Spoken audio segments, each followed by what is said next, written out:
नमस्ते जूलियट ऐसे दिलक सलाम अलैकुम सत श्री अकाल हाय एवरीवन। आज हम एक ऐसे पवित्र तीर्थ स्थान के यात्रा करने जा रहे हैं त्रिलोकनाथ टू सातदारा, यानी कि हमारे स्पीति की भाषा में होमत्सो तक जाके आप लोगों को दिखाते हैं कैसे मार्ग और कैसे है स्थान। होमत्सो तक जाने के लिए मार्ग बहुत ऐसा रहने वाला आपको।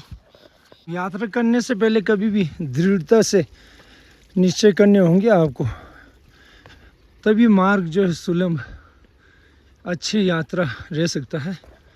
चलो मेरे बच्चों, तो मैं बहुत ही आप लोगों को खूबसूरत बात बताऊं। ये देखो तो संभवतः पिछले जन्म में मैं भी ऐसे ही इनके साथी हो।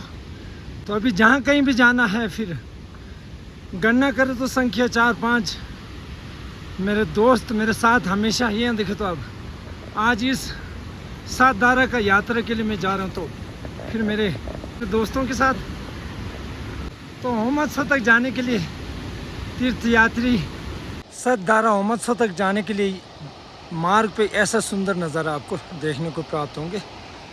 मार्ग का नज़ारा देखा तो मार्ग ये रहा, तो जल स्रोत ऐसे निकलते हुए देखो तो बहुत ही खूबसूरत सातदारा के मार्ग पे पथ पे होमत्सो के पथ भी ये पानी का धारा जो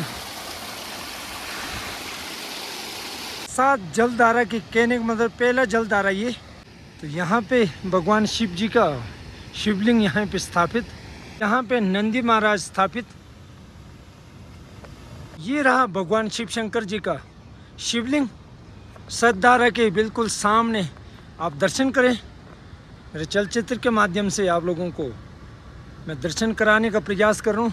अन्यथा ना ले मेरे से कुछ त्रुटियाँ हो रही है तो उसके लिए मैं क्षमा चाहूँगा। करें दर्शन आप लोग भगवान शिव शंकर जी का सातदारा पवित्र तीर्थ स्थान के समक्ष ये खूबसूरत शिवलिंग का स्थापित यहाँ पे। तो बाकी ये रहा, आप लोग गणना करें सातदारा जो है ये 7 परियों के कहानी और एक हिंसा और त्रिलोकनाथ गांव से एक चरवाहा भेड़ बकरियों को यहाँ चराने के लिए आया करते थे। तो हर रोज़ जो है भेड़ बकरियों के दूध जो है हर रोज़ जो है गांव वाले जब दूध दूहने के लिए निकलते हैं, तो दूध तो किसी भी भेड़ बकरियों के नहीं हुआ कर रहते थे। तो फिर चरवाहा को गांव वालों ने मीटिंग करके बुलाया, फिर कहा भाई तू हर रोज़ जो हमारे दूध पी जाते हैं, तो कारण बताओ। काफ़ी चरवाहा के लिए मुश्किलों का सामना करना पड़ा, हो सकता है ऐसा जैसा इतिहास है। फिर दूसरे दिन जब इधर को चरवाहा फिर भेड़ बकरियों को लेके आया, तो फिर उसने सोचा, निश्चय किया उसने जो है आज छुप के बैठ के देखने का प्रयास करूँगा। तो वो छुप के बैठ गए। फिर कुछ देर बाद फिर परियां जो है निकल के, फिर 7 परी जो है फिर भेड़ बकरियों के दूध सब पी जाया करते थे। फिर चरवाहा ने फिर दौड़ाया तो सबसे छोटी वाली बहन को पकड़ लिया। फिर उसके बाद जो चरवाहा ने बोला अब तेरे को चलना ही पड़ेगा, गांव वालों ने मेरे को तंग कर दिया, हर रोज़ दूध तुम लोग पी जाते हैं। तो फिर छोटी बहन ने कहा, उसने कहा भाई मुझे छोड़ दो, जो तू मांगेगा मैं वो देने के लिए तैयार हूँ, कुछ भी संभव हो सके मैं दूंगी। तो फिर चरवाहा ने बोला मुझे कुछ भी नहीं चाहिए, मैं गांव वालों के सामने तुझे ले जाना चाहता हूँ। फिर ले गए। तो फिर उसने सबसे छोटी वाले परी ने ये कहा भाई तू पीछे मुड़ कर नहीं देखना, तेने वहाँ तक जहाँ तक ले जाना है ले चलो, पीछे मुड़ कर नहीं देखना। जहाँ त्रिलोकनाथ और हिंसा गांव नज़र आते हैं वहाँ फिर चरवाहा पीछे को मुड़ के देख लिया, मैं गांव तो पहुँच गया, गांव वाले के नज़र में आ रहा है तो मुझे क्या डर। तो जैसे ही पीछे को मुड़े तो फिर वो अकेली छोटी वाली बहन को ला पाया, बाकी बहन जो है फिर लुप्त हो गए। तो ये सातदारा में प्रवृत्त ऐसा कहना है, यदि मैं गलत उच्चारण नहीं कर रहा हूँ तो फिर वहाँ पे रास्ते पे एक मंदिर पड़ता है, वहाँ पे आराम किया। तो वहाँ से फिर आके हिंसा गांव वालों के लिए वहाँ स्थापित करने के लिए वहाँ ले गई, और स्थापित हिंसा गांव वालों के वहाँ स्थापित करने के लिए कहा तो वो नहीं रुकी परी। फिर उसने कहा मुझे एक ऐसे स्थान पे ले चलो ऊंचाई वाली जगह पे। फिर त्रिलोकनाथ गांव में ला के फिर वहाँ स्थापित। तो हमारे स्मृति बुद्धिस्ट के मान्यता के अनुसार जो है बाबा चेंरी जी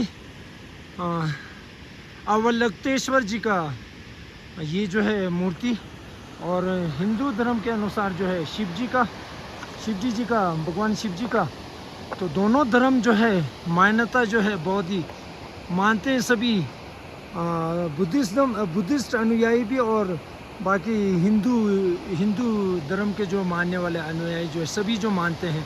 ऐसा जैसा यदि मैं गलत उच्चारण कर लूँ, मेरे इतिहास आप लोगों के समक्ष बताने में मैं गलत कर रहा हूँ तो उसके लिए क्षमा चाहूँगा, क्योंकि जो है मैंने किसी और से निवेदन करके जानकारी लेके जो आप लोगों के समक्ष बताने का प्रयास कर रहा हूँ।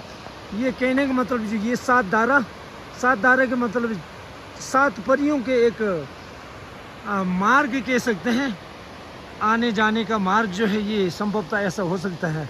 यहाँ तक आके ज़रूर दर्शन करने के लिए आप लोग मन के आस्था के साथ इस पवित्र भूमि को साफ, इन्वायरमेंट को साफ रखना है। यदि दर्शन करने आते भी हैं तो आप बॉटल्स, रैपर्स, गंदगी बिल्कुल ही नहीं फैलाना, मेरा निवेदन।